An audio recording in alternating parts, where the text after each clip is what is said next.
Hey everyone, welcome back to Other People's Parenting, where we read parenting books and review them for you. I'm Schuyler Hurwitz, amateur parent, and this is my mom, Karen Quinn, New York Times bestselling author and founder of Habit Coach and Testing Mom. Hello, Mom. Hi, Schuyler. That's a very snazzy shirt you've got on.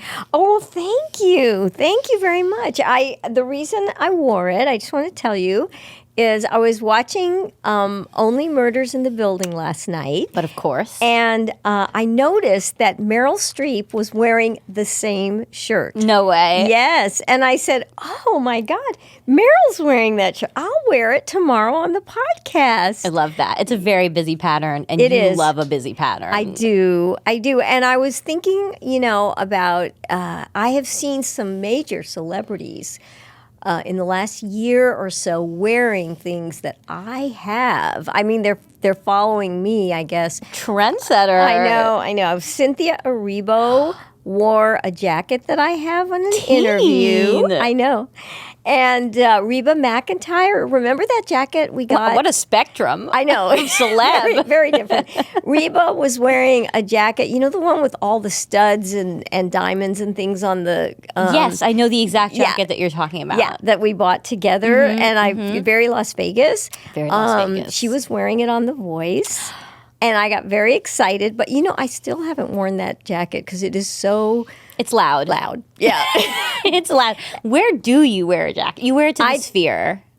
Something like that. Yeah. Something in Las Vegas. But even in Las Vegas, it feels like a lot. That's all I can say. But But then if it's too loud for Las Vegas, where do you wear it? in my bedroom, I don't know. I have no idea.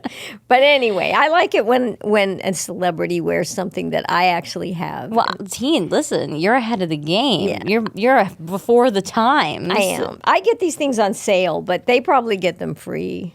You never know. Yeah. You just that's never true. know. Maybe they love them and they buy them. Listen, you never know. But we should talk about the book. We should talk about our book. Our so book. Today we're going to be doing Smart But Scattered by Peg Dawson and Richard Guare. I don't know how to say his name. By Peg and Rich. Peg and Rich. And this is a classic book specifically for parents who have kids with ADHD and any other executive function challenges, which we have learned a lot about in the last year and a half, 2 years, because my mom started Habit Coach very recently, which is a company that actually specializes in executive function challenges. Helping kids. Helping kids like it you. It gives you executive function. No, it doesn't. No. We help kids that have them, and we help parents deal with them. Yes. And it all came about because you have ADHD. I have ADHD. I never understood the connection between executive functions and ADHD. Nobody ever explained it to me, which is why I probably made a lot of mistakes bringing you up, because I did not understand what Don't be so hard on yourself. Well, I'm just saying I did. And so we want to help parents whose kids are struggling, who are challenged, know how to help their kids. And actually, this is a book that I recommend to parents whose kids are struggling and whose kids might have an ADHD diagnosis, but even if they don't, if they are struggling with challenges like, they lose control or they emotionally or impulse control too. We have none of that. You and I. We have no impulse control. It's pretty bad. I have very bad impulse control. One thing issues. people don't realize actually is that ADHD is often hereditary. Yes. So our theory is that my grandfather, my mom's dad, had it, and then she had it, and now she gave it to me. Exactly. So much about ADHD, I think a lot of parents really struggle around the stigma of the diagnosis, and chances are it came from them. Right. But neither here nor there. Right. Yeah. A diagnosis is not a determination. It is just information that we can use to then figure out, okay, how can I support my child in the areas that they're struggling? Right. And even if your child does not have ADHD, the thing to understand is that we all have executive functions. There's about 10, 11 of them. They start to develop from the time a child is born until they're 25 years old. And at any moment, a child can have 4 or 5 issues around their executive function skills that are causing them problems in their social life, at school, at home. They don't have ADHD, but they need help. Yeah. And so you have to be looking for those kinds of things when your child, let's say you have a child who refuses to clean their room and you want to punish them. And I was that child. Well, yeah. and I mean, we've read books where they say if your child won't, clean their room, punish them, 1, Useless. 2, 3, punish them. No, but if they have issues around organization, it's not that they're being defiant, it's that they don't really know what to do. They don't know how. So punishment is really not the answer. No. And that's what this book, I think, is very helpful. It helps you understand what's behind a lot of behavioral issues and then how you can solve them. Another group of people that specifically has been impacted by developmental, not quite delays, but developmental interruptions are kids who were school age during the pandemic, particularly really young kids who I think could benefit from some sort of executive function support. Right. I mean, they missed years, particularly of social development. And they say that the major developmental window for kids is 0 to 6. But I think, 6 to 13 is also really important for social skills, learning nuance, reading faces, things like that. And they missed so much of that. And now that so much is digitized, they're losing all of this valuable social information. Right, that's true. And also just the proliferation of social media and kids using cell phones all the time. An important executive function skill is the ability to focus and not get distracted. And if your phone is sending you alerts all the time while you're trying to do your homework, it's very difficult to focus. It's designed to fracture your attention. Right. Which affects not just when you're using your phone, but it permanently fractures your ability to hold an attention span. Right. So the things that are covered in the book, and we'll get into them, I think are really important for parents to understand. On a scale of scientist to parent, how readable was this book?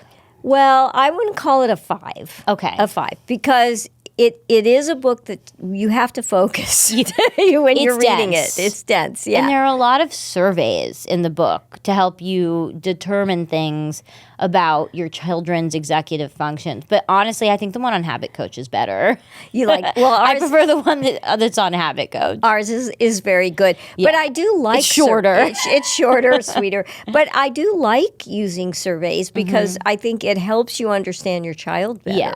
And it helps you pinpoint, okay, does my child have strengths and weaknesses? What are those strengths? What are those weaknesses? And so I think they're worth doing. They do give you a lot in this book. We do have them on Habit Coach as well. Yeah. But so it's and we can talk a little bit about the kind of the differences. I mean, the book is a great resource, even if you're using Habit Coach, just to really understand executive function. Yeah. Great resource. And there may be a time when your child's issues become so acute that you want to get them some coaching. Yeah. And learn how to coach them yourself. Yes. Because that's hard. Right. And that's not natural for most people to understand how to coach. Your own child especially. Yeah. Because... Well, one thing they actually talk a lot about in this book is the fit, right? Between parents and children. So often... if everybody has different executive skills and weaknesses. Right. And if your skills are so opposite from your child. Right. And their weaknesses are opposite from yours, you will have more conflict typically. Right. Because if they're comfortable living in a messy house, but you, like me now as an adult, don't like anything out of place. Right. That will be incredibly frustrating for you. And it was for me. I remember your room was a pigsty. I mean, it was insane. I have never seen a room messier than your room. My method was push everything into my closet and close the door. That was your cleanup method.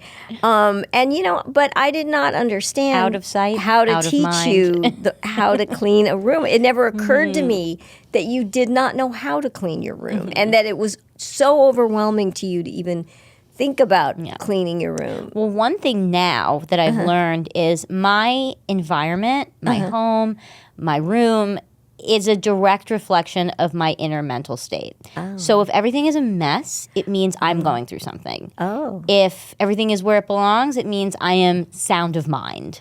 Well, that's interesting because my apartment's kind of messy right now, and Are you sound of mind? I don't know. Maybe I need to think about that. Maybe I need to dig deep. Reflect. Take a moment. Maybe I'm going through something and I don't even realize it. Because, maybe. If that's something that is for you really important, I've noticed that about myself. Right. Okay. All right. Well, unless I'm in a hotel. If I'm in a hotel, everything is everywhere and nothing is clean. And it doesn't matter. Because it's not my job. I'm on vacation. Yeah. All right. Well, I want to talk about what are these key skills? And what does it even look like when your child might be struggling? Yeah.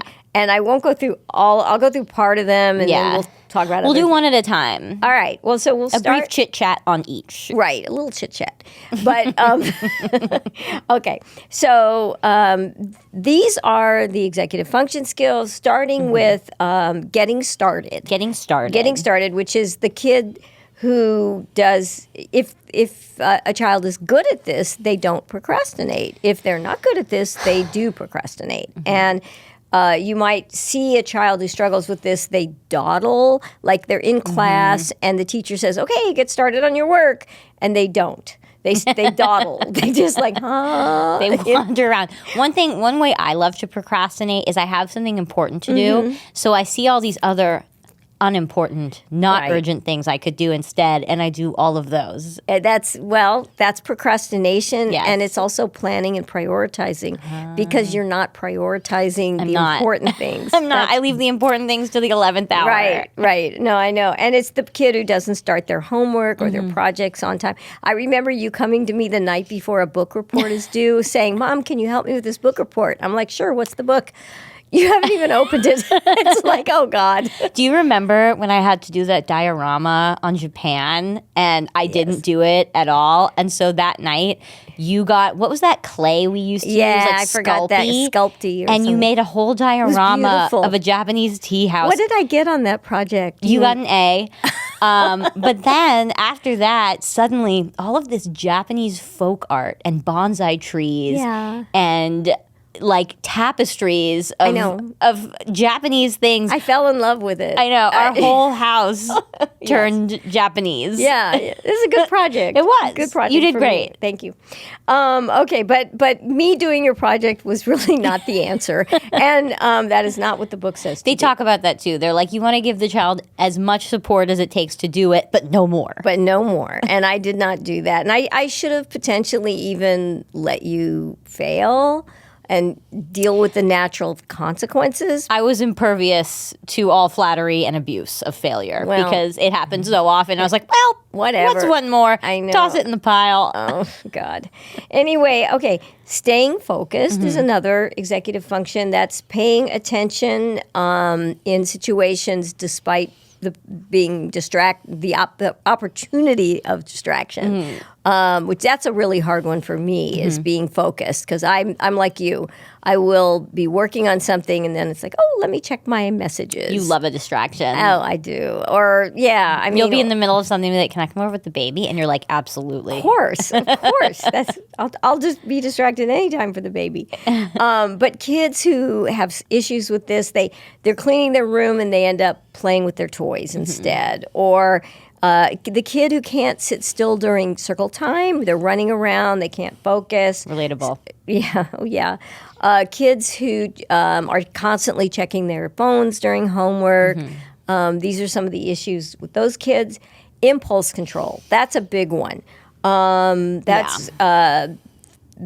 shows up in many ways. people who speak before they think, people who are incredibly impatient, kids who lash out and hit or scream when things don't go their way. Oh, on a test, the person who chooses the first answer that seems right and they don't even read the other answers, they're being very impulsive. When I took tests, I never knew the answers, so I was just like, I just went off a feeling. I was like, this feels like a C. This feels like an A. This feels like a B. I'm laughing, but I'm crying on the inside. This is so bad. It was about vibes. Right, and your grades reflected that. You really did. Oh my God. Okay. Then emotional control. A lot of children struggle with that, and it's a problem when your emotions get in the way of getting things done. So you lose your temper when you don't get your way. You're a sore loser in sports. When you're in a group, you can't abide by not getting your way in the group. A person who can't tolerate criticism, they lose it. These are poor executive function skills and cause a lot of problems with kids. I believe it. And then managing time. Your father has this one. Yeah, I had this one until a few years ago. Yeah, you've gotten a lot better. Because my husband is obsessed with being on time. And early on in our relationship, I struggled with it because time blindness is a real illness that I suffer from.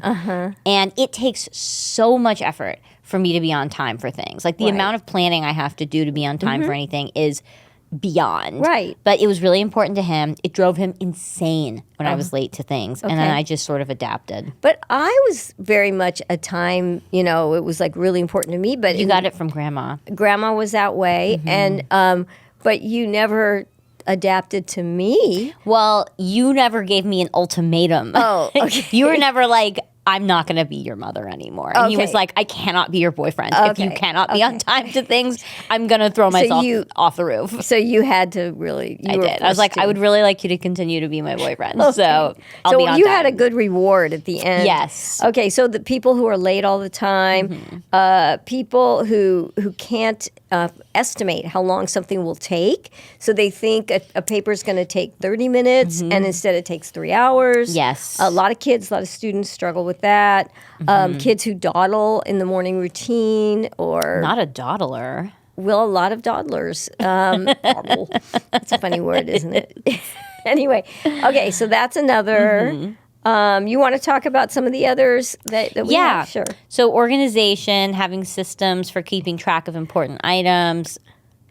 That was your Achilles heel. Oh my God. I would leave things everywhere. At people's houses, on the bus, at school, in other people's lockers, in the stairs. Couldn't do it. Messy backpacks, messy notebooks, messy bedrooms. Yes. What was amazing to me was when you got that ADHD diagnosis, I had no idea that your messiness and disorganization had anything to do with the ADHD. Because, again, in those days, there wasn't this information out here. But you thought I was just being annoying. I did. I just thought you were being defiant. And that's the value of a book like this or a habit coach or something, is that it really helps you understand your child's behaviors that make you crazy. Yeah. Okay. And that was true. And then planning and prioritizing, creating a roadmap to reach a goal or complete a task, knowing what to focus on when.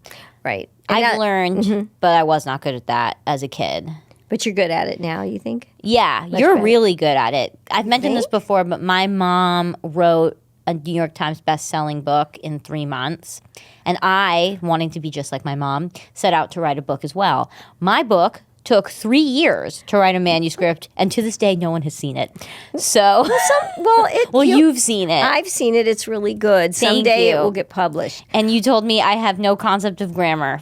Well, I think you weren't paying attention in school. It's a style, Mom. Oh, Schuyler, you have to learn grammar. You really do. But that's okay. Oh, I love you. It's fine. It's fine. We make it work. There's such a thing as editors. It's good. It's okay. But, planning and prioritizing is very important. It becomes organization, planning and prioritizing, things like that become extremely important around fifth grade, maybe fourth, fifth grade. That's when they give you folders. Well, when school gets harder and you have more to keep track of. And that's when, if you don't have these skills, you are going to just lose it. And that's, I think, when things really fell apart for you in school. That's when you started getting the calls. I did. Yeah, that's when your sixth grade, it was your fifth and sixth grade teacher, she did both, would call me every day with problems. And what are you going to do about it? And I'm like, I have no idea. You're the teacher. You tell me, what do I do about it? You know, it was very difficult because I didn't know. No. Before Habit Coach, Olivia's delinquency was absolutely unmanageable. She was selling family heirlooms in math, running a pudding racket at lunch. What? She even managed to impose a recess protection tax on some of the younger guys. Imagine if Henry Hill was your daughter. I just realized she had no ability to resist the temptation of money and power. You saw what she wore to the funeral, right? Could you believe who wears that to a funeral? That's crazy. You'll never believe who I'm on with right now. I'm gonna be on TV. Her criminal footprint had grown large enough that the NSA truck had begun loitering outside of our driveway. We're a respectable family. You guys know any lawyers? Since enrolling her in Habit Coach, Olivia has completely reformed. Things have stopped disappearing from our house. The lunch ladies have stopped taking her to lunch jail. The recess economy has finally stabilized. I got my watch back. Thanks, Habit Coach. Now help me find this bug. I know there's one in here. I'm not going crazy. Do you think she's coming in the door right now? Do you think she knows I'm here talking about this? I feel like I'm going crazy. Don't you feel like this? Check the lamps or something. I didn't even think to check here. Nope, nothing. You know how paranoid I got? Look at this. You ever see me with bare nails? She can't know that I'm doing this. You can blur my face out, right? She's really scary for a 7-year-old, you know?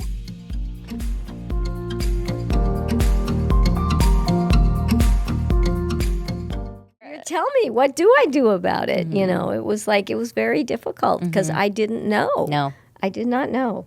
Okay, keep going. Okay, being flexible, so the ability to revise plans in the face of obstacles, setbacks, or new information. Also, the ability to be adaptable. Right. A lot of kids are not adaptable. Like if you change their schedule, they get very upset. Yeah. And also, it's all about like being able to problem solve. Like if you coming up with different solutions for the same problem. You know, some people are inflexible. Yes. And you forgot to mention, What? Ironically, Working memory. You know, The irony. The irony. Well, working memory, critically important. You know, You and I both struggle with that. We do. It's like keeping information in your head while you do something with it. And it's kids who struggle with it. They can't track their homework. They can't remember instructions.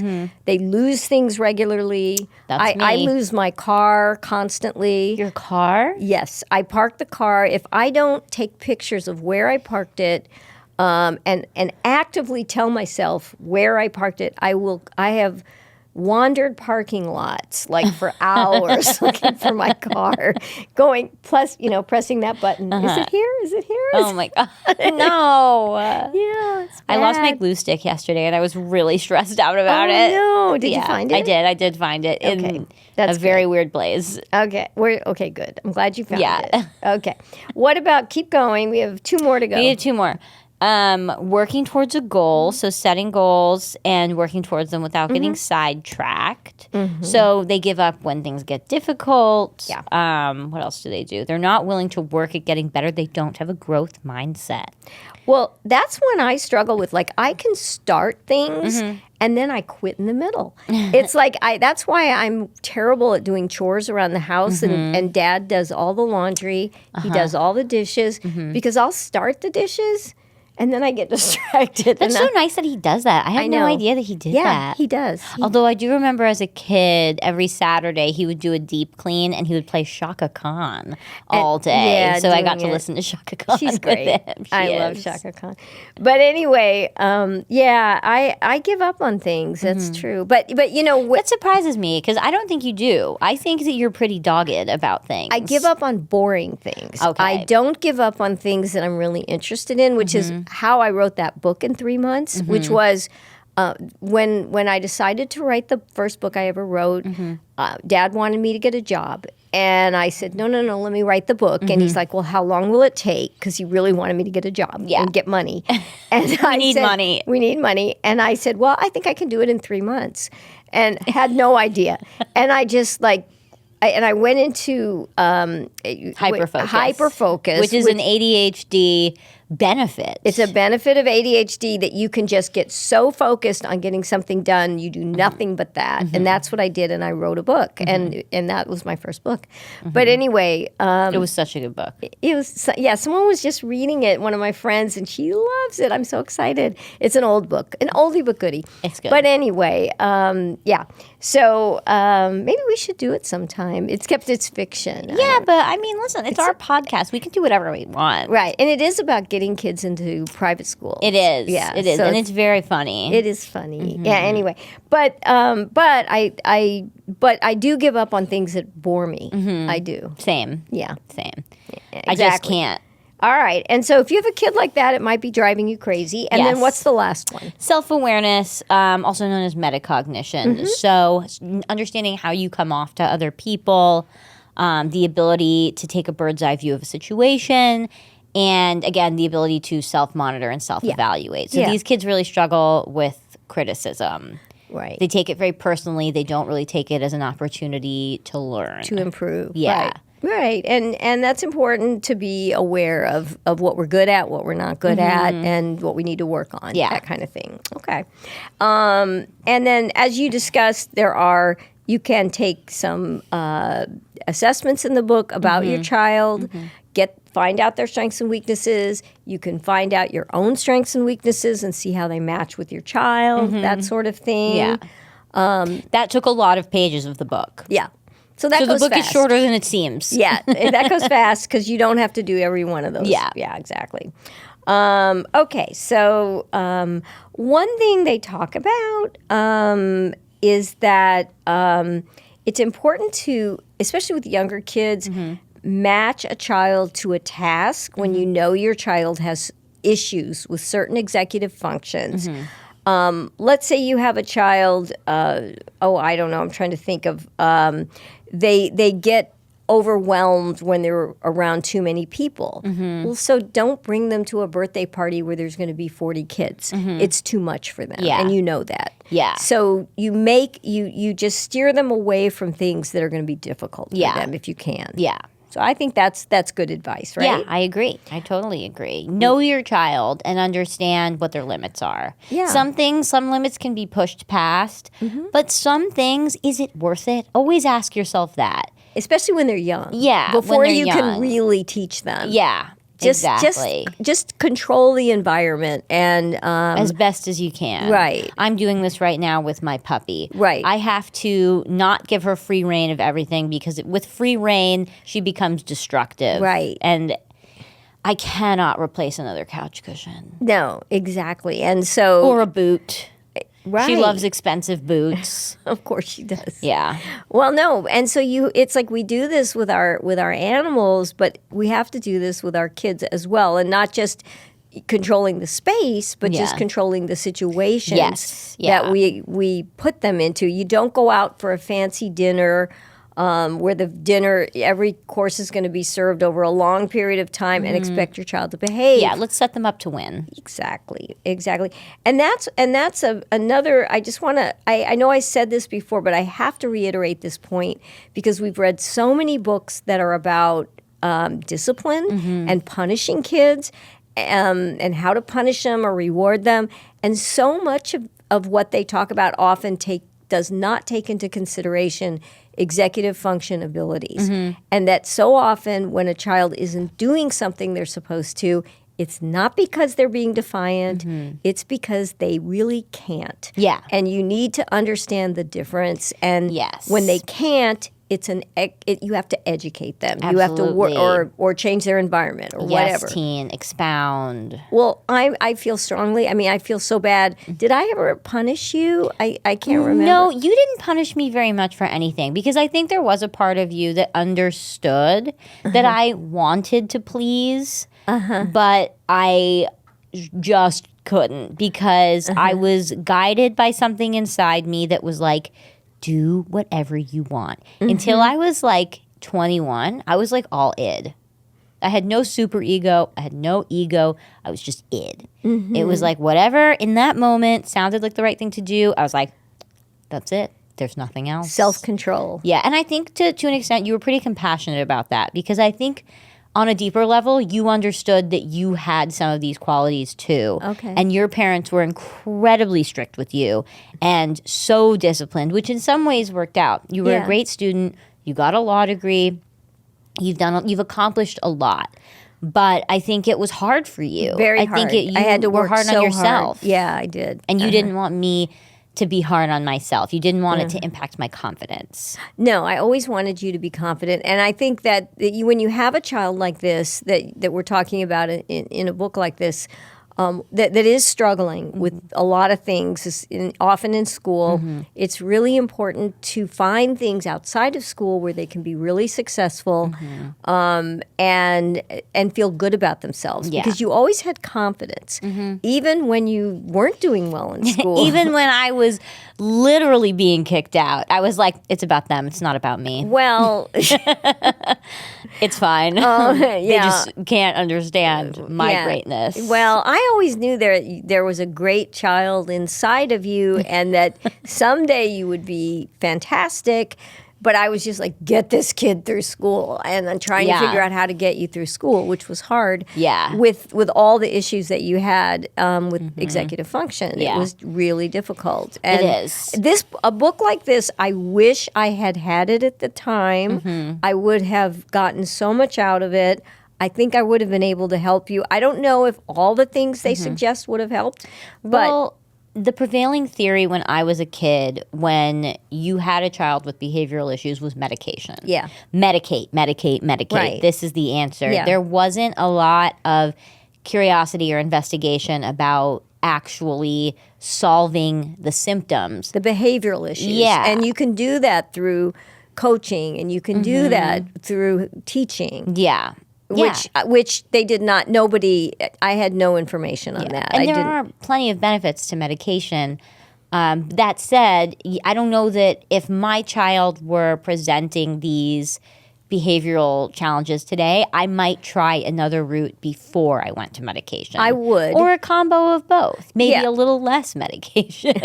Well, I mean, it's always worth it. Potentially could be worth trying. I mean, you have to talk to your doctor, and you have to really see. We are not doctors. Do not We take are our not. medical advice. However, Never. I have been on ADHD medication for a long time. And, it's strange how it sort of changes how it affects you through life. As a kid, I felt like it stifled me a lot. It definitely brought me down. But I was at an 11. Okay. And I needed to be more at a 6 day to day. So it accomplished that.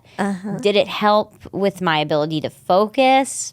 Not really. When I was like a late teenager, early 20s, did it make me very thin, which I enjoyed?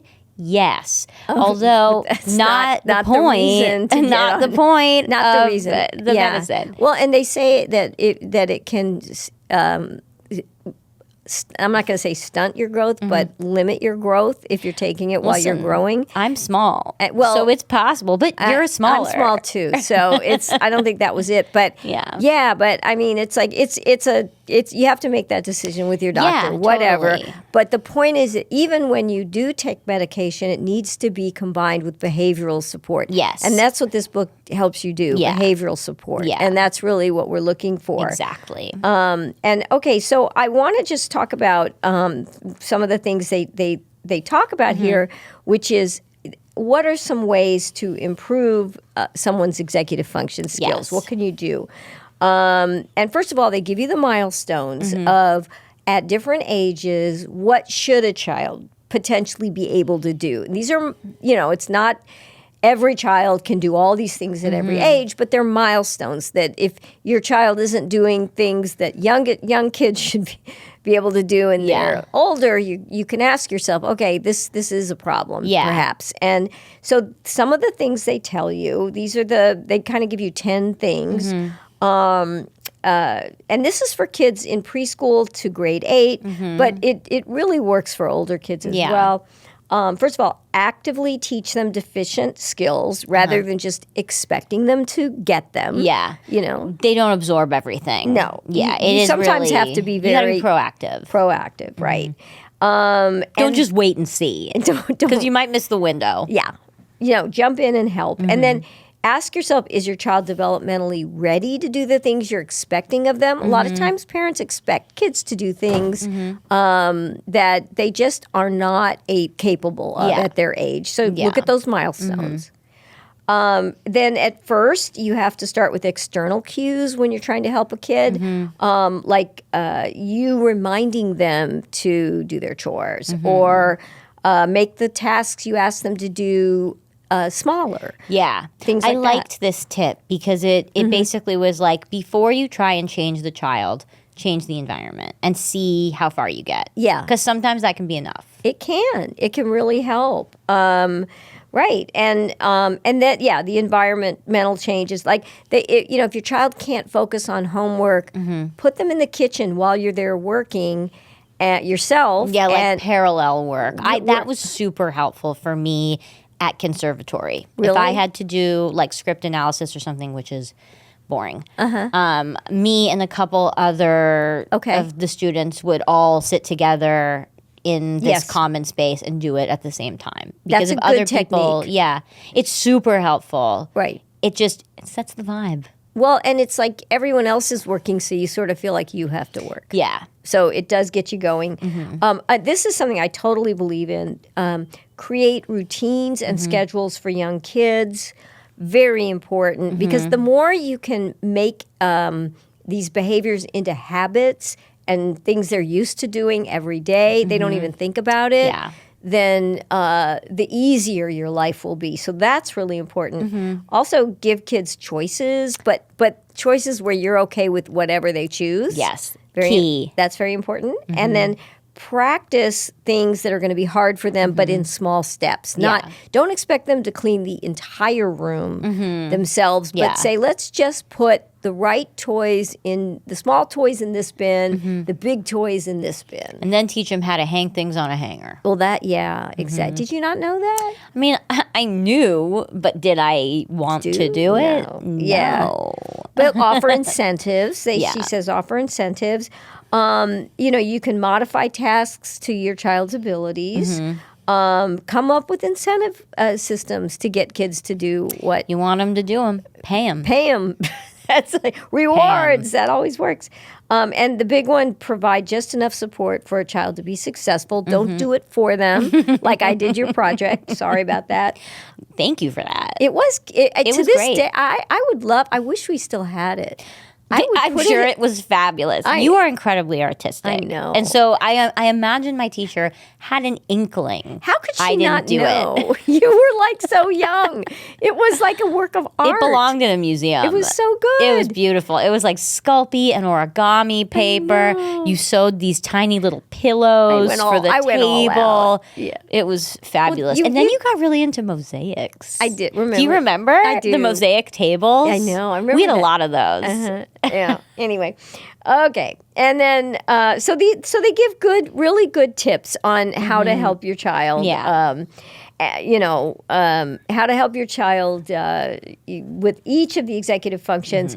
Then they go into great detail and great detail, which we're not going to go into all the. Because you really, if you have a kid like this, read the book. This is a book. You have to read the book because you will find the things that relate to your child. Totally. And there's so many tips and so many. They talk about, when we talk about modifying the environment, how can you do this for young kids, for old kids? And then teaching kids executive function skills directly. How do you do that? Yeah. And they show you how to do that. And one thing they say, which I didn't even know with board games, is they're very good because kids have to be patient when they play. They have to follow rules. I hate board games. Really? Do you? I just don't have the patience for a board game or a card game or dominoes. I'm not big on those either. Yeah. Yeah. My Well, sister-in-law loves games. She's so good at games. And so is my mother-in-law. And they play a lot of games. They are tremendously more patient than I am. Well, I bet they have good executive function do. skills, in general. Yeah. All right. So anyway, and then they talk about motivating your child to learn these skills with incentive systems, behavioral contracts. Pay 'em. Praise. Praise. Praise is Pay them with words. well, you know what? Praise is so underrated. The kids love praise, and it's free. And you Amazing. well, and it means a lot. A child wants to please their Specific parents. kinds of praise. Don't overdo it because Yeah. kids can they can sense when something is insincere or overdone. Right. Specific, clear praise when the moment they do something right. Right. Don't wait a couple Right. hours Okay. if you can help it. Like you want them to associate the good behavior with the praise right away. Okay, and be very specific about what they did. I think not that's, like good girl. no. It's like I does like that the mean? way you put everything small into the bin for small things in your bedroom. Perfect. That Good job. was beautiful. That was great. God, if only you could have done that. I would have been so happy. All those Wasn't gonna Legos that were everywhere. The Legos you guys were constantly stepping on. Oh, that hurts. It Yeah. hurts to step on Legos. Yeah. Oh my God. I'm so sorry. I know, it's okay. And then how to design interventions at home. They give you a whole thing about that. And then the next thing they did in this one area of the book, which was fantastic, they go through 20 very common scenarios that kids struggle with. And they literally give you a roadmap. whole model on fixing it. So it's like, okay, morning routine, cleaning your room, putting your belongings away. I'm not going to do them all, but bedtime I was hoping you routine. would. Do you want them No. all? No. Homework, long-term projects, studying for tests, organizing a notebook. I mean, the things that we all go nuts with our kids because they can't do, Yeah. because obviously you are not born knowing how to do these things. Yeah. They need to be taught. I mean, maybe some people are. Maybe. But even gifted kids, I feel like also struggle with certain executive yeah. functions. My theory, too, on people who are like incredibly gifted, that skill must be compensated for from somewhere else in Right. their psyche. Well, gifted kids are twice as likely to have ADHD as kids who are not gifted. Yes. So there you go. I don't know if we've ever talked about twice exceptional on the pod before. Talk about it. So I first learned about this because you told me is what I am. So I have very strong verbal skills. I have absolutely abysmal math Right, skills and visual exactly. spatial. So we did talk about this once, just little about bit. IQ tests. Yeah. So my IQ score came back as average, but my mom was not convinced that I was average. And she's like, this just doesn't make sense. My child is so far and beyond verbally. And she looked at the individual scores and I was out of the park. Right. If that's the expression, right? Well, yeah. it's Off fine. the charts. Off the charts, out of the ballpark, whatever you want to say. Yeah, You did really verbally, well. but You with were math, I like had- 99th percentile. and so in math, high. I was like second math percentile. was low, and then visual spatial reasoning was really low. Yeah. And so, if you have kids with scores that are what they call scattered, like that, then that's a child who's twice exceptional. And Yeah. what you have exceptionally good and exceptionally bad. good and bad. And what you have to do is where they are exceptional, you give them lots of opportunity and for growth and extra, things they can do. And where they are really low, you have to give them support. And Yeah. they get lost in the system, Yes. these kids, very often. Yes. Because what happens is teachers go, well, she's really smart, but lazy. Because they see how smart you can be in one area, but then in another area, you just are flailing. Yes, So yeah, yes. I have a theory that the world is run by C students because C students are a little bit good at everything. And the truth is like if your kid is struggling or an average student, don't worry because they probably have enough of each skill to be really good at something and to be in charge because you need to be strong verbally. You need to basically understand math. You need to basically understand lots of concepts. And my friends, I have some incredibly brilliant friends who struggle a lot. Right. Because they are so smart. It's almost like they know too much, you know? And they often go into academics, but I feel like some of their lives are smaller than I expected them to be in the sense that it's a smaller world that they inhabit. They don't go off to like necessarily cure cancer or like. You mean the ones who did super well in school? Yeah. That's true. I mean, I remember in my law school class, the people at the very, very top did not really do as well as the people kind of in the below middle. that. Yeah, that's right. Yeah, and also I think other things we've seen are actually are really more important in a lot of times than academics. EQ. Right. Your emotional quotient, your ability to connect with people is extremely important. Yeah. And of all things, there's a lot of research that having strong executive function skills or executive skills is critical to success in life. Yes. Yeah. So more so than things we learn in school. Absolutely. Yeah. Absolutely. So why don't they teach this in school? well, I don't know. I think it's a huge mistake.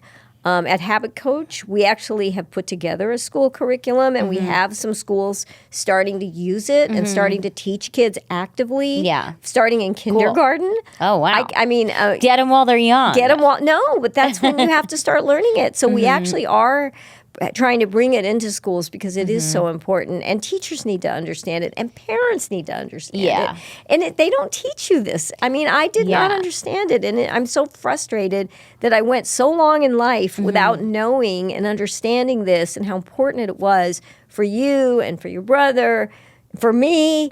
I mean, for us all. for all of us. I mean, I got diagnosed with ADHD at a very old age. You are not old. No, I was old. I was. You were old. You are currently not old. Well, old. Well, okay, whatever. my niece would argue with you, but I will say I was older, and and it was like suddenly my whole life made sense when I got that diagnosis. I'm like, oh, that explains everything. Yeah. And I know that a lot of people who get a later diagnosis of ADHD or who finally start to understand their strengths and weaknesses with executive function, they suddenly understand themselves so much better.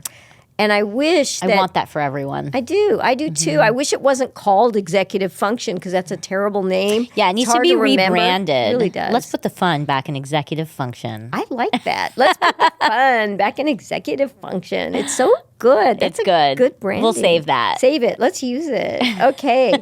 I love that. So then the last part of the book, which again I very much love, is they go into each executive function and they give you more tips on how do you actively teach, task initiation. How do you actively teach response inhibition? And with each one where they give you, the tips on how to teach it, they give you an example of it in action. So, for example, how to teach response inhibition. There's a whole case study on helping a child who interrupts all the time. Or helping kids who are siblings not fight. Yes. Valuable. Very valuable stuff. On teaching emotional control. How do you teach a kid who is a poor sport to become a better sport? Or teach a kid who has test anxiety how to get over that. Yeah. So just guess the answers, and then you won't be anxious because you won't know them anyway. That is not the way you do it. You study and you Feel out the get prepared. vibes. That's not good. You don't feel the vibes. You look at the test and you go like this with your hands, and then the answers just come to you. It's not a Ouija board, Schuyler. It's not. That is not a good idea. Oh my God. Anyway, so yeah. So okay. So it goes through each one of the skills and how do you teach it, which I love. Now they say, what do you do when you cannot yourself help your child? You know, like you've tried some of these and it's not working. Outsource. Hire an expert. Well, you get a coach. That's when you go to Habit Coach and you trust experts. Don't try to do things you don't know how to do yourself. Don't do your own plumbing. Don't do your own electricity. Don't think you can do this without help. Well, I will say, I think that even if you are using a coach to help your child, the more you know, the more you can do between coaching sessions to support what your child is learning. Yeah, you need reinforcement. You do. A child does need reinforcement. And like on Habit Coach, we not only coach kids, but we have a whole program for parents that is so not expensive. I mean, I think it's $10 a month. It's nothing. But what it does is it does these before and after scenarios where we have child actors and parent actors who are actual children. Some actually have ADHD. And these are real children. These are real children They are not and real AI. parents who get into conflicts because of executive function. And you see a parent handling it badly, then you see a parent handling it better. And it gives you a good role model to how you might try it yourself. And totally. so the goal is to help you deal with your own kids who are struggling with executive function. Yeah. And I think getting help like that is great. Reading a book like this is great. The more you know about this, it's just life-changing in my opinion. So in general, I wanted to say one thing about this book that shocked me. I'm going to show you this. Okay, so I read the book, and then I turn it over, and you can't see this very well. I'll have to get a close-up. But the author of the book, there's two authors, Peg and Rich. Rich looks just like your grandfather, I know, it's Vic. weird. Isn't that weird? It's so bizarre. It is so weird. They look exactly alike, and I'm like, oh, my God. I think it's a sign. I think it's a sign. Anyway, sorry. I just We believe in signs. We do. I just read a book about signs. Anyway. Whoa. No, there's a book. It's called Signs. And it's all about signs like that. Anyway, I don't know what the sign is for, but yeah, we're not interpreting the sign. We just know it exists. So, would you recommend this book?